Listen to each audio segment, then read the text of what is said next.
May panibago na namang mungkahi para mabawasan ng traffic sa EDSA. Yan ang pagpataw ng congestion fee o yung parang toll sa mga daraan dyan. Ang reaksyon ng ilang motorista sa report ni Von Aquino. Samot-saring solusyon na ang ipinatupad para maibsan ang problema sa traffic sa EDSA. Nariyan ang number coding, pagtanggal sa mga provincial bus, rehabilitation project tulad ng flyover at underpass at iba pa. Pero ang bigat na problema, nakatukod pa rin sa EDSA at hindi umaabante. Sa pakikipagpulong ng MMDA kina Pangulong Bongbong Marcos at DILG Secretary John Vic Remulla para sa 5-year Comprehensive Traffic Management Plan, isa raw sa suhestyon na yung pagpapataw ng congestion fee o parang toll sa EDSA tuwing rush hour. Katulad daw ito ng ipinapatupad ng Singapore. We understand sa ibang bansa tulad ng Singapore, may congestion charges talaga kung saan yung papasok po ng city certain hours, kina-charge po nila ng fee para makapagdala ka ng sasakyan. This is to encourage use of mass public transport. Sagot ng Pangulo, maaring hindi pa ito napapanahon. Pwede lamang yan kung may alternatibo na, kung efficient na yung mass transport natin.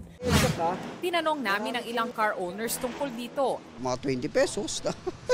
Yung toll fee, okay na po yun. Pag mataas, ma'am, hindi na po siguro. Mas maganda na mag-MRT ka na lang. I'm willing to pay naman kung talagang mas ikakagaan naman ng everyday travel namin, lalo na sa trabaho.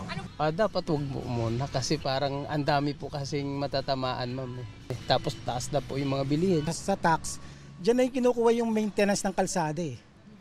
So bakit pagbabayarin, di ba? Pero sabi ng Department of Transportation, pag-aaralan pa naman ito.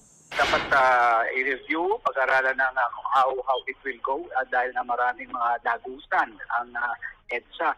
Kaya hindi pa yan pwede na sabihin final na gagawin na anytime soon. Isa pa sa mga solusyong ipatutupad para gumana ang biyaya sa EDSA ay ang pagtanggal sa U-turn slot sa C5 Kalayaan na papalitan ng underpass. Target din sa Marso na masimula ng rehabilitasyon ng EDSA para matapos bago ang ASEAN Summit sa susunod na taon kung saan host ang Pilipinas.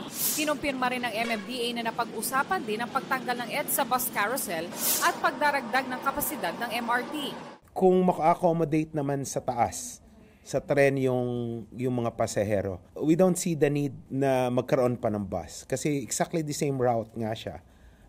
In fact, mas bentahe pa nga ang train dahil mas marami siyang stops kaysa sa bus carousel. Sa sitwasyon ko, hindi kasi malaking bahagay sa akin yung EDSA bus carousel eh. Ay hindi po.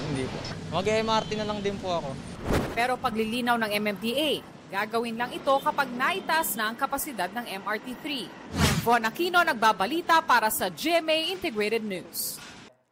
Huwag magpahuli sa mga balitang dapat niyong malaman. Mag-subscribe na sa GMA Integrated News sa YouTube.